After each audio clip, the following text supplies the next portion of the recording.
ya está aquí con nosotros esta mañana nuestro invitado, el doctor Miguel Ángel Guagnelli. Él es especialista en pediatría. Bienvenido, doctor. Muchísimas gracias, Adela. Gracias por acompañarnos esta mañana.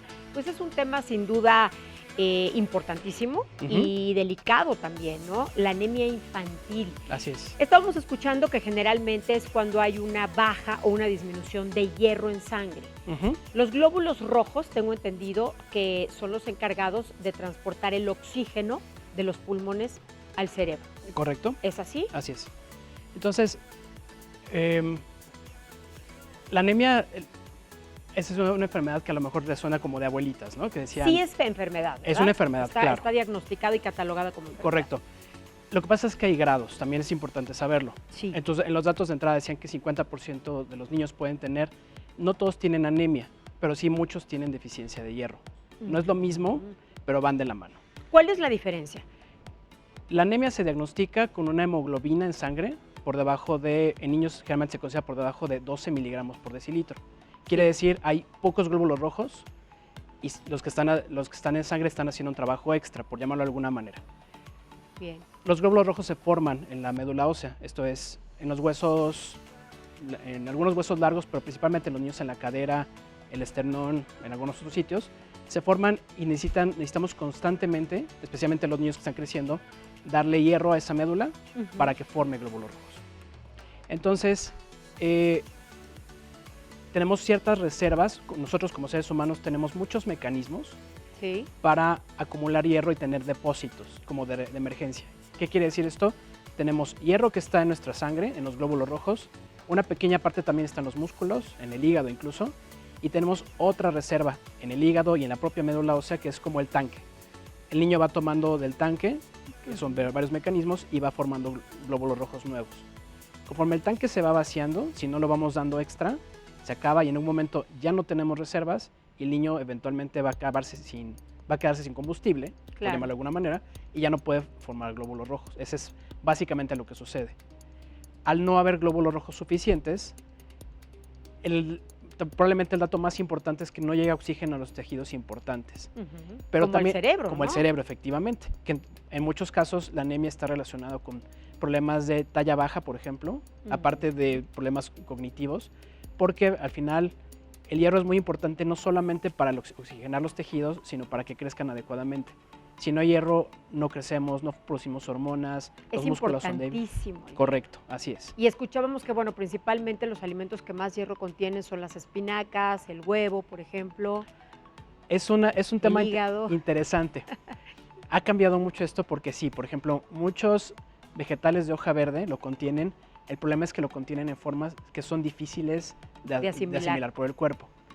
Por poner un ejemplo, uno de los alimentos que para niños es de las mejores formas de obtener el hierro es la leche.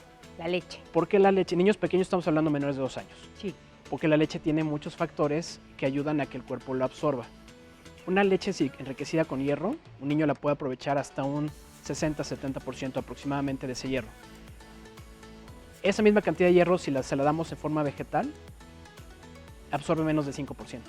Aunque sea la misma cantidad, ese es uno de los puntos importantes. Es que el tema de la absorción entonces aquí es fundamental. Correcto. Y además necesita otros cofactores para producir glóbulos rojos. Es decir, no solamente es el hierro. Como cualquier maquinaria necesita materia prima. El hierro es uno de los más importantes para que la médula ósea forme glóbulos rojos. ¿Qué otros, por ejemplo, necesitan? Vitamina B12, ácido fólico, B12. vitamina A, algunas otras del complejo B, pero principalmente estas.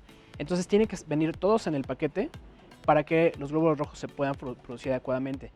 Para que otros tejidos lo aprovechen, incluso para que se deposite el hierro, necesitamos estos factores. El músculo, por ejemplo, tiene una gran cantidad de hierro y necesita mucho de estas vitaminas como cofactores para que se aproveche. Entonces, ¿usted como médico qué recomienda más? ¿Ingerir todas estas vitaminas y todos estos nutrientes, por así decirlo, en los alimentos o en la manera de suspensión de cápsulas, de inyección? hay varias estrategias. Hay niños que, por ejemplo, tienen tal grado de anemia que tenemos que darle hierro como suspensión, digamos. Pero eso es cuando ya tiene una anemia clara. A veces puede ser tan importante que se tiene que dar incluso por vía intramuscular. Tratamos de no llegar a eso. Claro, esos ya son niveles ya sí, ya cuando tiene una anemia franca. emergentes. Exactamente. Lo que preferimos es digamos que la combinación ideal son los alimentos fortificados. Te mencionaba el ejemplo de la leche. La leche materna tiene cierta cantidad de hierro, que aunque es mucho menos que en otros alimentos, lo absorbe mucho más el cuerpo, ¿no? Las leches de fórmula tienen un principio semejante. No es tan efectiva como la leche materna, se enriquecen con hierro para mejorar la absorción y al final esas fórmulas tienen también muchos de los otros cofactores. Ya que pasan la edad de la lactancia, ya después de los 3 años. De los 2-3 años, exactamente. La combinación ideal es obtenerlo de alimentos enriquecidos. Por ejemplo, están las leches enriquecidas, que mucha gente dice, existen algún tipo de fórmulas infantiles que se les llama fórmulas de crecimiento, que son leches que son como para de los 2 años a los 5. Sí. Tienen una muy buena cantidad de hierro, de mucho mejor absorción, tiene los otros factores. Entonces, es una buena idea darle ese tipo de fórmulas, por ejemplo, ¿no? Sin hacer ningún anuncio ni mucho menos. Otro tipo de alimentos, por ejemplo, otros lácteos, no necesariamente leche, que también están fortificados con hierro, por ejemplo. Claro. Otro tipo de alimentos que hay que buscar, ahí sí hay toda una serie de alimentos. Hay muchas opciones. Exactamente. Una de las mejores opciones que teníamos, y digo teníamos porque ya nos recomendado, era el hígado de res, sí, que muchos nosotros lo comimos de niños. Sí. El problema que tenemos actualmente es que el hígado de res, que es el más usado, o las vísceras de otros animales como el pollo, por ejemplo, la res es muy común que se le den medicamentos para que aumenten su masa muscular, claro. Especialmente el clenbuterol. Por ahí de repente escuchamos que hasta alguien salió positivo en una prueba de doping porque comió carne mexicana. Sí. Así pasa. Si hasta en la carne sucede, el hígado concentra mucho de estos medicamentos. El clenbuterol. El clenbuterol, entre otros. No es recomendable. El hígado, yo personalmente que los niños coman hígado, ¿no? Exactamente. Entonces, al quedarnos sin esa buena opción, hay que buscar en las etiquetas de los alimentos. No son necesariamente alimentos ultraprocesados, pero sí es buscar las etiquetas de los alimentos que tienen hierro, vitamina B12, ácido fólico, vitamina A, etcétera, y además tener una dieta rica en proteína de origen animal. Doctor, díganos 3 síntomas o 3 características a través de las cuales yo me puedo dar cuenta que mi niño tiene anemia. La gran mayoría de los niños no presentan síntomas, la gran mayoría, cuando tienen deficiencia de hierro, solamente que decíamos que es la más común. Sí puede haber niños que tienen anemia. Uno de los síntomas más comunes es bajo rendimiento en la escuela, dolor de cabeza y ver niños que están cansancio y que están como muy apáticos. Palidez. Palidez, que muchas veces en México es muy común la tez morena, entonces hay que ver un poquito más, por ejemplo, las mucosas. Esto de aquí, por ejemplo, de bajar la parte interna del ojo, si es muy clara, es decir, si no se ve como rosita, también puede ser un signo. Es correcto. A través del cual podemos darnos cuenta que nuestro niño tiene anemia. Exactamente. Pero es importante decirle a quien nos observa que esos son datos de anemia ya más grave, es decir, cuando ya está en grados más severos. Claro. No es buena idea esperarnos hasta que llegue la anemia para hacer algo. No. Hay muchos niños que tienen deficiencia de hierro y que lo que podemos hacer no necesita una intervención tan intensa como cuando un niño tiene anemia. Hay que llevarlos al médico de inmediato, al pediatra. Hay que consultarlo, es muy importante. Otro punto que lo que acabas de mencionar, no tenemos en México la cultura de la prevención en los niños, en general, salvo los primeros 2 años.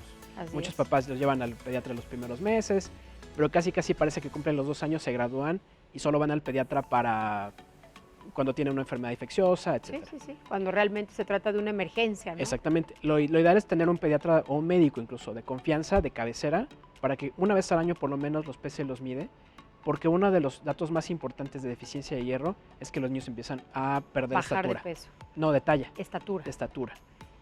Lo que mencionas del peso también es muy interesante.